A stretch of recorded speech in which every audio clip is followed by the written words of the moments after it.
வெண்டைக்காய் பச்சடி செய்ய ஃபஸ்ட்டு வந்து வெண்டைக்காய் எடுத்துக்கணும்.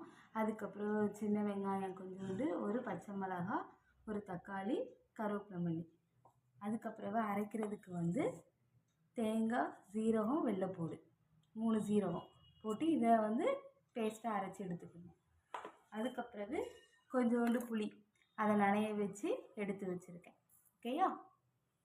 கொஞ்சம் ஊற்றிட்டு அதில் கடுகு பருப்பு போட்டுட்டு அது கொஞ்சம் பொரிஞ்சதுக்கப்புறம் கருவேப்பிலை,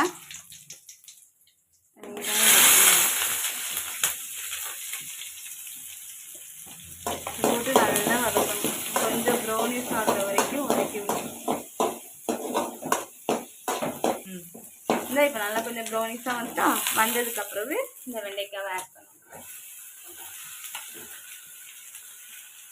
வெண்டைக்காய் ஆட் பண்ணிவிட்டு அதையும் கொஞ்சம் நல்லா வதக்கணும். அந்த கொஞ்சம் நல்லா வதக்கிட்டு அப்புறம் காமிக்கணும்.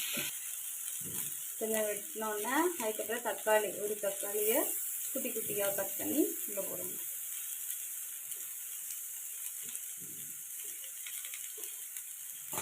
போட்டுட்டு ஒரு வதக்கு வதக்கிட்டு இது கூட கொஞ்சோண்டு மஞ்சள்தூள், கொஞ்சம் மஞ்சள்தூள், கொஞ்சோண்டு வத்தப்பொடி, எரிப்புக்கு தகுந்த மாதிரி வத்தப்பொடி. ஆல்ரெடி நம்ம மிளகாய் சேர்த்துருக்கோம், அதனால் கொஞ்சோண்டு வத்தப்பொடி போட்டால் போதும்.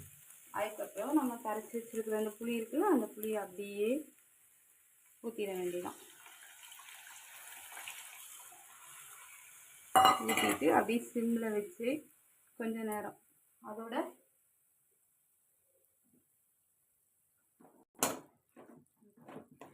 கொஞ்ச நேரம் கொஞ்சோண்டு தண்ணி ஆட் பண்ணிக்கோங்க. இதில் கொஞ்சோண்டு தண்ணி ஆட் பண்ணி இதை நல்லா கொஞ்சம் நேரம் வேகட்டும். ஓகேயா? அப்பப்போ கிண்டி விட்டுக்கோங்க.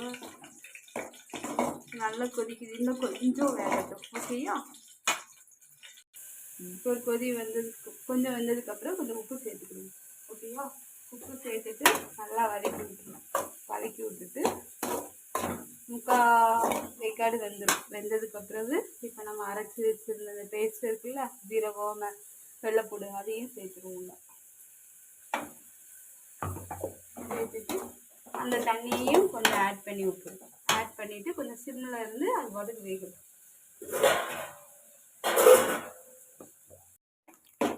இது நல்லா வெந்ததுக்கப்புறம் கடைசியாக இறக்கும்போது 2 ஸ்பூன் தேங்காய் எண்ணெய் விட்டு இறக்க வேண்டியதான்.